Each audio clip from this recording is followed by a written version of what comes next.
When you look at the state of the world today, it's easy to feel overwhelmed by the sheer scale of the devastation. We see endless cycles of economic decay, geopolitical conflict, and a slow, steady creep toward total control. Our natural instinct is to find the bad guy, the external enemy responsible for the mess. So we turn to our flickering screens. We obsessively doom scroll through the outrage machine, desperate to identify who is pulling the strings. We become addicted to the panic, convinced that if we can just expose the right corrupt politician or elite cabal, we can finally fix the world. But consider the results of this strategy. Pouring our energy into fighting these external villains hasn't dismantled the control grid. Instead, it leaves us perpetually anxious, deeply divided, and feeling more powerless than ever before. This fight is failing because we are misdiagnosing the disease. We are searching for a cure in the outside world without realizing the infection is coming from somewhere else entirely. To understand why the world looks the way it does, we have to look past politics and economics. The corrupt systems and broken institutions we spend our lives fighting are actually psychological failures. What we view as totalitarian control or societal decay isn't a spontaneous political movement. It is the physical manifestation of collective trauma. It is the materialization of millions of individual, unhealed wounds held deep within the human nervous system. When trauma goes unprocessed, it locks the human body into a primal state. In this condition, the nervous system is highly upregulated.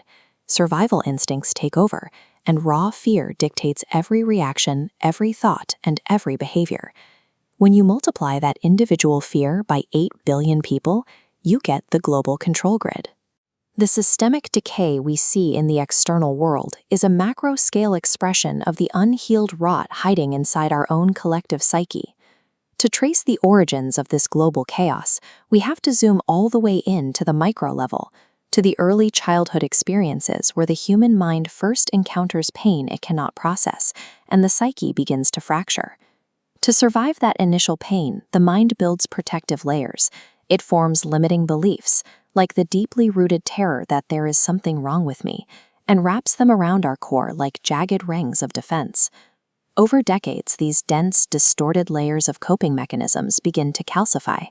The defense system hardens into a dark shell, and eventually we forget the core is even there. We mistake this impenetrable armor for our fixed personality. But this armor comes with a heavy cost. It locks us into a perpetual state of inner resistance. We become so well defended against our own pain that we sever our connection to the very things we genuinely desire to create and experience. What we proudly defend as our unique identity is frequently just a highly sophisticated coping mechanism, engineered to mask a deep, unhealed psychological wound. Psychology refers to these buried wounds as the shadow. These are the dark, painful, and unacceptable parts of our own psyche that we actively refuse to integrate or even acknowledge. Because we cannot tolerate looking at our own darkness, we unconsciously project it outward. We cast our unhealed shadows onto politicians, global elites, and tyrants, attacking them with a venomous judgment. Here is the uncomfortable truth. If you were born into the exact same conditioning, raised with the exact same unhealed trauma and indoctrination as those bad actors, the exact capacity for that evil exists within your own psyche. Our extreme, obsessive outrage toward the villains of the world is highly functional. It serves as a brilliant defense mechanism, allowing us to focus entirely on their crimes, so we never have to look at our own distorted reflections in the mirror. In the mechanics of psychology, any desire coupled with a total lack of internal resistance eventually produces a result. But when we hold on to intense judgment and resentment, we generate a massive internal wall that practically guarantees our own goals will fail. You cannot heal a limiting belief within yourself while simultaneously harboring hatred toward the people who mirror that exact belief back to you. To change your reality, you have to inventory your shadows and surrender that resentment. This brings us to a radical conclusion. The cure for a corrupt global system is not a violent political overthrow. It is an agonizing, individual psychological evolution. Radical forgiveness is a tactical refusal to match the psychological frequency of the abuser. It requires looking directly at the trauma without allowing it to dictate your next reaction. By refusing to carry the same anger as the enemy, you choose to detach from their darkness rather than entangling yourself within it. You are reclaiming the power they once used to control you. Doing the grueling work of facing your trauma and forgiving your enemies yields a massive reward. You detoxify your nervous system of fear, and in doing so, you achieve absolute attention sovereignty. Empowered attention sovereignty is the ultimate act of rebellion.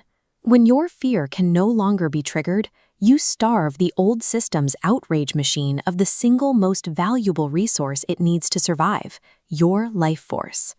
This casts a new light on the ancient metaphysical instruction to turn the other cheek. It isn't a call for passive submission. It literally means turning your gaze permanently away from the decaying matrix, refusing to give the enemy your focus. Once you look away, funnel your reclaimed attention into designing alternative networks, methods for treating the body, distributing resources, and exchanging value. As individuals withdraw their currency, mass participation disappears. Deprived of that energy, the system eventually collapses.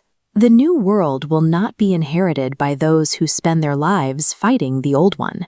It will be built by those who refuse to let fear distort their reality.